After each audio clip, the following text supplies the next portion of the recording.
성도 여러분 안녕하세요. 한 주를 시작하는 또 한 달을 시작하는 6월 1일 월요일 아침입니다. 어느덧 5월달이 지나고 새 달을 맞이하였습니다. 참 지난 한 달 동안 많은 일이 있었고 또 어려움들도 있었을 것이라 생각합니다. 그러나 이렇게 새로 시작된 6월 한 달, 우리 모든 성도님들의 가정에 축복과 하나님의 역사하심이 함께 하시는 새로운 달이 되시기를 소원합니다. 자, 우리는 어제 5월 31일 일요일 에스더 8장부터 10장까지의 말씀을 마지막으로 살펴보았습니다. 그 내용을 요약해 드리자면 에스더 8장에서는 역전된 왕의 조서, 유대인들을 죽이라는 첫 번째 조서에 반대되는 유대인들의 대적들을 오히려 정리해 나가야 하는 그런 역전된 왕의 조서가 내리는 내용이 나오지요. 그리고 에스더 9장에서는 불임절의 제정에 대한 그 이야기가 나옵니다. 그리고 에스더의 마지막 장인 10장에서는 모르드게가 아하수에로 왕 다음에 왕이 되는 내용이 기록되어 있습니다. 참으로 이 왕의 명령에 의해서 멸족당할 뻔했던 유다 민족이 오히려 그 나라에서 권세를 얻는 놀라운 하나님의 백성들에 대한 역사를 에스더에서 우리는 볼 수 있었지요. 자, 오늘부터 우리는 욥기를 보게 될 것입니다. 특별히 오늘 함께 통독할 성경은 욥기 1장과 2장입니다. 욥기 1장에서는 사단이 욥을 시험하도록 하나님께 요청하고 그 시험을 이행하는 장면이 나옵니다. 그리고 욥기 2장에서는 사단의 두 번째 시험에 대한 기록이 있죠. 욥기 조금은 신학적으로 우리가 살펴보아야 할 그러한 책입니다. 그러나 우리가 금요일 저녁 시간을 통해서 이 욥기에 대한 내용을 충분히 설교 말씀으로 들었기 때문에 이 새벽 말씀 시간 속에는 욥기의 그 단편적인 교훈들을 살펴보는 시간으로 말씀을 이끌어갈까 합니다.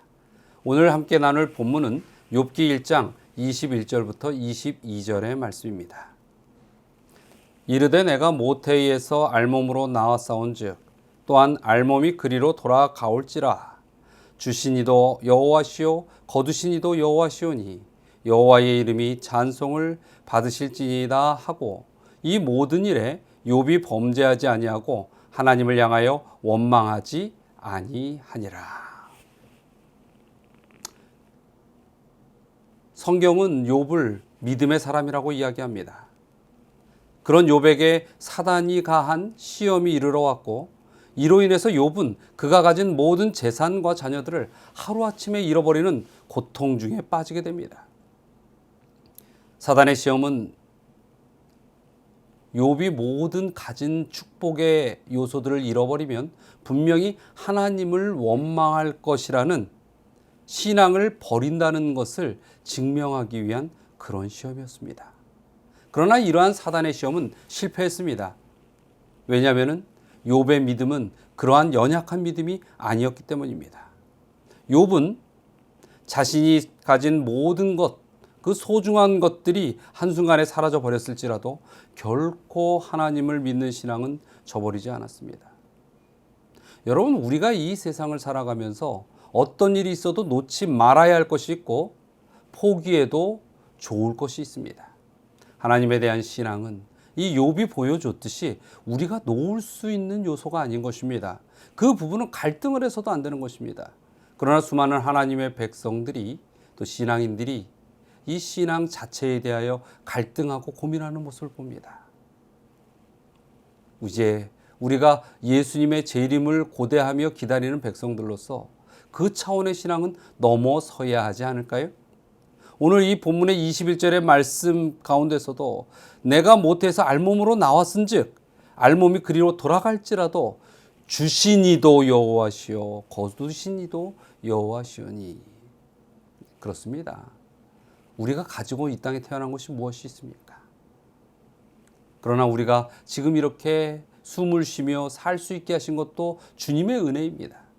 그러므로 이것이 끊어진다 한들 우리가 본전 생각을 할 수 있는 것은 없다는 것입니다. 그 믿음이 바로 온전한 믿음이고 절대적인 믿음입니다. 그래서 하나님께서 우리의 것을 빼어서 가시지도 않으시겠지만은 하나님께서 주신 그 축복들이 우리에게 있어서 감사의 제목이 될 수 있도록 그렇게 우리의 신앙을 지키며 살아가시는 우리 성도님들이 되시기를 간절히 바랍니다. 자, 욥이 이러한 고통을 당하고 모든 것을 잃었을 때에도 한 가지 하나님을 향하여 원망하지 않고 하나님을 버리지 않는 믿음의 모습을 보였습니다. 그리고 오늘 본문에서는 욥이 이렇게 더욱더 자신의 믿음을 드러내죠.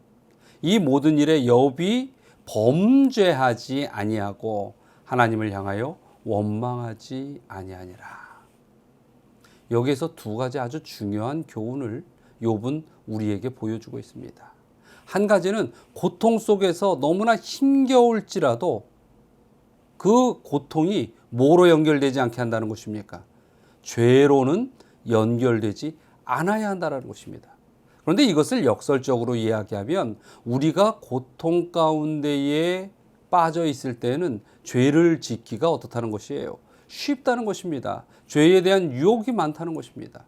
왜냐하면요, 하나님께서 우리의 인생에 무척 관심이 많고 애정으로 돌보시는 것처럼 사단도 우리의 인생에 너무나도 관심이 많은 것입니다. 그래서 어떻게 하죠? 우리가 가장 힘겹고 연약하고 톡하고 건드리기만 해도 쓰러질 만한 그런 상황이 있을 때 사단은 주저하지 않고 우리에게 다가오는 것입니다. 그래서 우리의 삶에 힘겨움이나 고통이 올 때 조심하셔야 됩니다.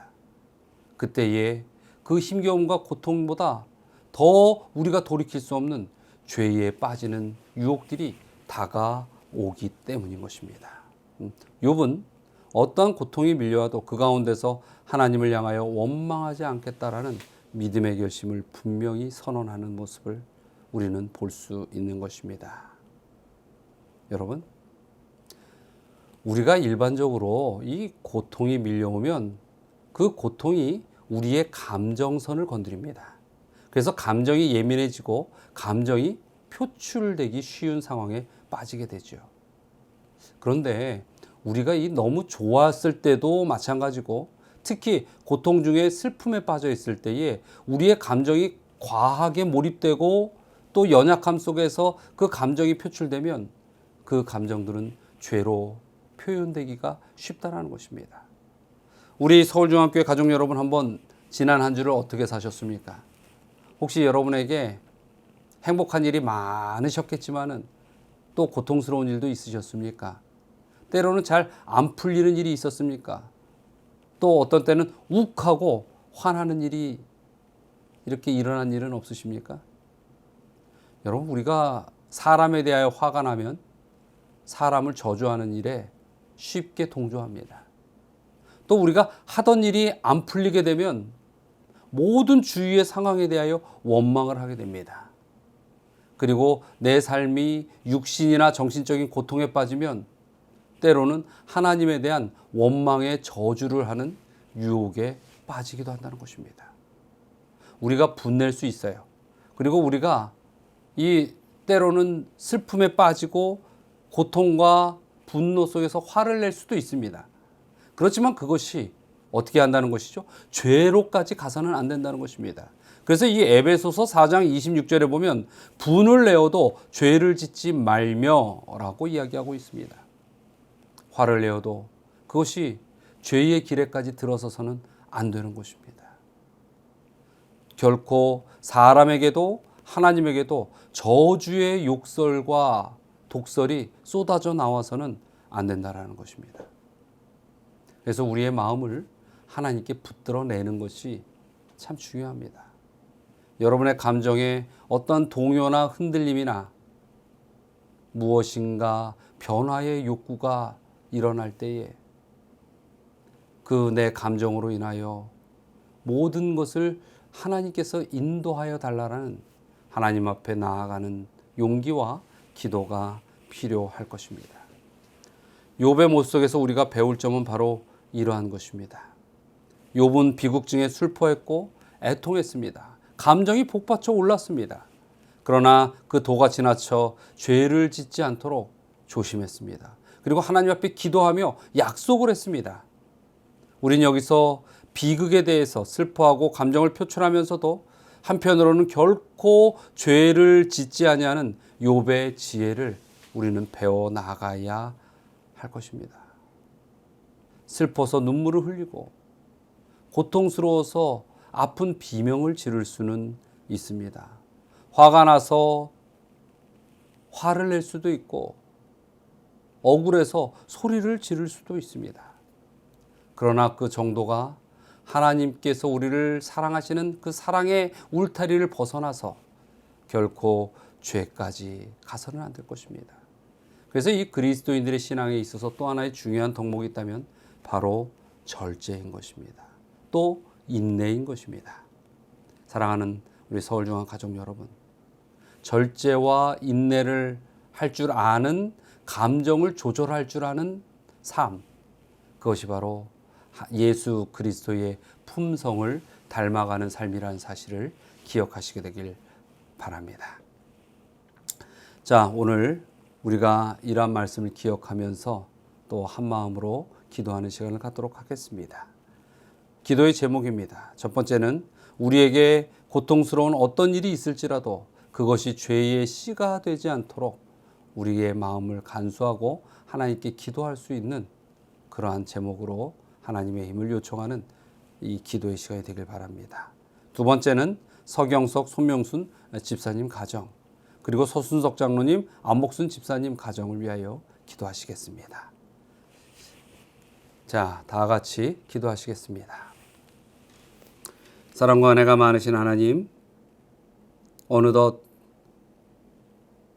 이 새로운 6월달을 맞이하여 저희들이 다시 한번 앞으로 어떻게 살아갈지에 대한 깊은 생각과 고민 속에 주님께 기도할 수 있는 시간을 주셔서 감사합니다. 하나님, 정말로 이 시간 온 세계가 코로나로 인하여 고통스러워하고 힘겨워하는 우리의 이웃들이 너무나 많이 있습니다.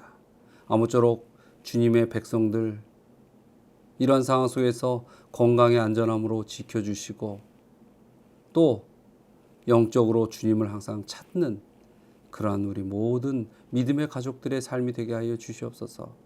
또 우리가 살아감에 있어 고통스러운 일이 밀려올지라도 그것이 주님의 울타리 밖으로 뛰쳐나가는 죄의 씨앗이 되지 않게 하여 주시옵소서. 오늘 특별히 또 두 가정을 위하여 기도드립니다. 우리 서경석 집사님, 손명수 집사님 가정, 그리고 서순석 장로님, 안복순 집사님 가정, 주님께서 기억하여 주시고 그 두 가정의 놀라운 축복으로 항상 지켜주시고 육신의 강건함을 허락하여 주시고 자녀들의 부흥을 이끌어 주시옵소서. 그러나 무엇보다도 가장 주님 앞에 바라옵는 것은 이 믿음의 가정들이 주님을 향한 그 믿음을 붙들고 씨름하며 결코 한 발자국도 주님 밖에서 나아가지 아니하는 온전한 구원의 백성, 믿음의 가정이 되게 하여 주시옵소서. 오늘 하루 또 우리 서울중앙 모든 가족들의 삶 속에 주님께서 의지가 되어주시고 동행자가 되어주시리라 믿고 감사드리며 예수 그리스도의 이름으로 기도드리옵나이다. 아멘.